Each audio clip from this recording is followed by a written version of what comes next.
नमस्कार दोस्तों, मैं आलोक चौहान आप लोगों के बीच में फिर हाजिर हूं एक बहुत ही ऐतिहासिक कहानी के साथ। दोस्तों आज 23 मार्च है। 23 मार्च आपके इतिहास में बहुत ही बड़ा दिन है। इस ऐतिहासिक दिन के बारे में आप लोग जानते हैं? जी हाँ दोस्तों, मैं बात कर रहा हूं भगत सिंह सुखदेव राजगुरु की फांसी के बारे में। आजादी के महान क्रांतिकारी, महान नायक, महान स्वतंत्रता सेनानी जिन्होंने देश की आजादी में अहम रोल किया, छोटी उम्र में बहुत लंबी उम्र जी गई। मैं बात कर रहा हूं आज शहीद भगत सिंह सुखदेव राजगुरु की। आपको बता दें कि शहीद भगत सिंह का जन्म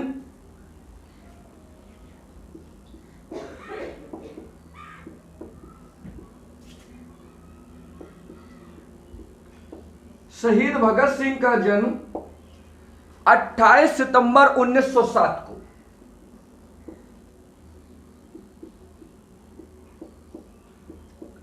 1907 को हुआ था। जन्म स्थान था इनका वर्तमान में पाकिस्तान में है बंगाल लायलपुर।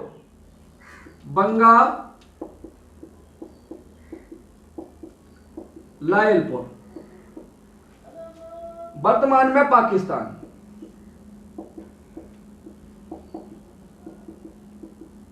ये पंजाब में आता था लेकिन अब वर्तमान में पाकिस्तान में है। तो शहीद भगत सिंह का जन्म 28 सितंबर 1907 को बंगाल में हुआ था। शहीद भगत सिंह के पिता का नाम सरदार किशन सिंह था, माता का नाम विद्यावती कौर था। शहीद भगत सिंह उन दिनों की बात है, ये लाहौर के नेशनल कॉलेज में पढ़ाई कर रही थी। नेशनल कॉलेज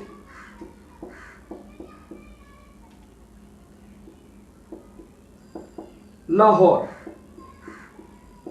ठीक है, लाहौर में ये आप पढ़ाई कर रहे थे नेशनल कॉलेज में। और इनके दो साथी और थे जिनमें बात आती है सुखदेव थापर की।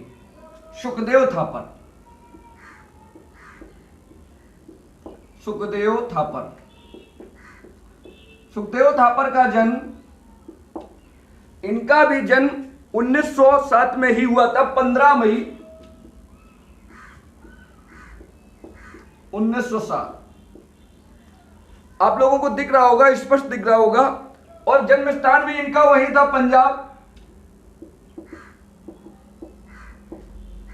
पंजाब में। इनकी भी शिक्षा इसी कॉलेज में हुई।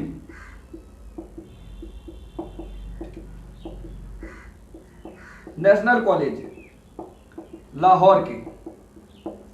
तीसरा नाम आता है आज ही के लिए शिवराम हरि राजगुरु। किसका नाम आता है? शिवराम हरि राजगुरु।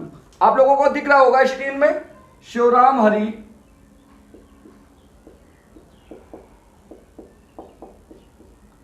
राजगुरु। इनका जन्म अगस्त 1908 में, 24 अगस्त 1908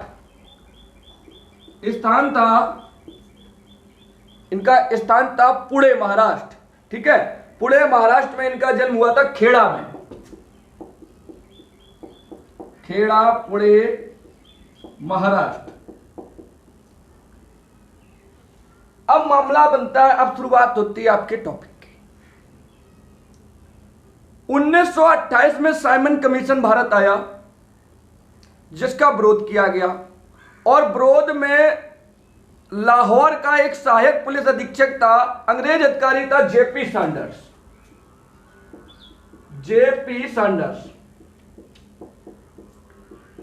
सैंडर्स ने लाला लाजपत राय पर लाठियां चलवा दी। लाठियां चलवाने के बाद, जिसमें लाला लाजपत राय पंजाब केसरी ने कहा जाता था, बहुत बुरी तरह से घायल हो गए।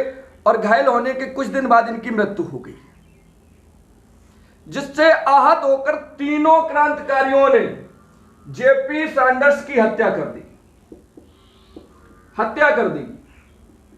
तो जेपी सैंडर्स की हत्या का आरोप तीनों लोगों पे था। उसके बाद में ये क्रांतिकारी पीछे नहीं हटी। आजादी में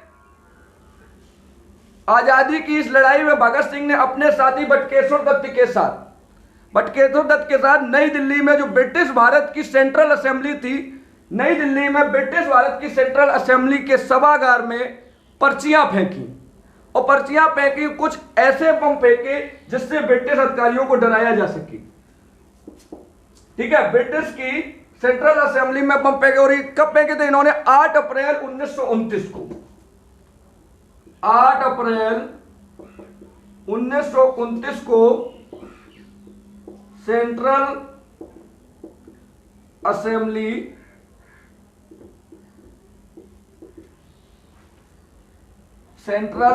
असेंबली में बम फेंके। सेंट्रल असेंबली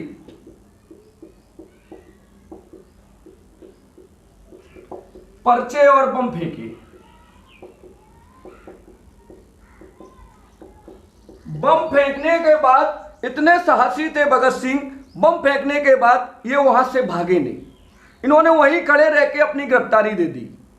ठीक है, इन्होंने वहीं खड़े रह के अपनी गिरफ्तारी दे दी और वहां से भागे नहीं। अब मामला चलता है न्यायालय में, तो न्यायालय में एक जज का नाम आता है जी.सी. हिल्टन। जी.सी.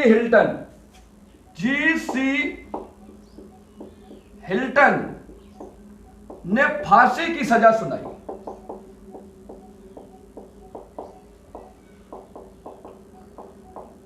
इन तीनों को फांसी की सजा किसने सुनाई?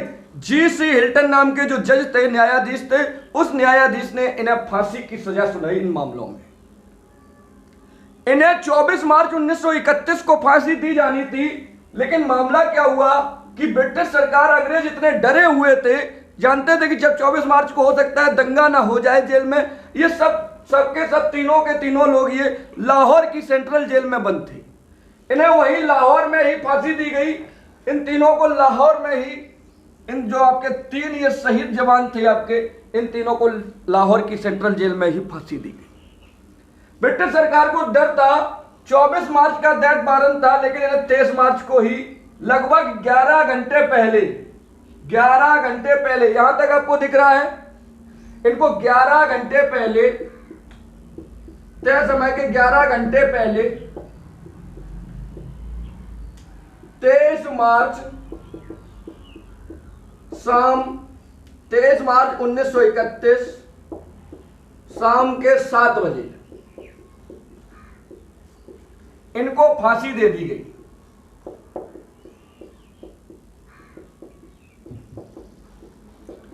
तो ब्रिटिश सरकार घबराई हुई थी कहीं इनको फांसी देने के समय कुछ दंगा ना हो जाए, तो ये 24 मार्च का डेथ वारंट था, लेकिन इन्हें 11 घंटे पहले, समय से पहले ही 23 मार्च 1931 के शाम 7 बजे फांसी दे दी गई। लेकिन बताया जाता है कि फांसी देने से पहले भगत सिंह के मन में बिल्कुल भी डर नहीं था, बहुत ही साहस का परिचय दिया। और उस समय बताते हैं कि वो गाना गाते रहते थे, तीनों गाना गा रहे थे, तीनों हमारे वीर, हमारे क्रांतिकारी, उस समय के महानायक गाना गा रहे थे, मेरा रंग दे बसंती चोला, और इंकलाब जिंदाबाद के नारे लगा रहे थे। और तीनों के तीनों हमारे अमर शहीद जवान हंसते हंसते फांसी के फंदे पर झूल गए। यह कहानी थी हमारे आज 23 मार्च को दोहराई, आज हमने आप लोगों को याद दिलाई, जिससे हमारी नौजवानों की, जो हमारे नौजवानों को याद रहे, हमारे महान क्रांतिकारियों की वीर गाथा का स्मरण रहे और उनकी याद गाथाएं आपके बीच बनी रहे। ये महान क्रांतिकारी भगत सिंह को आज भी हम लोग अपनी ऐतिहासिक किताबों में पढ़ते हैं, जानते हैं। ये कुछ जानकारी थी आपके भगत सिंह के बारे में। ठीक है दोस्तों, आपको फिर मिलेंगे एक नई वीडियो के साथ बहुत जल्द। तब तक के लिए जय हिंद, जय भारत, इंकलाब जिंदाबाद।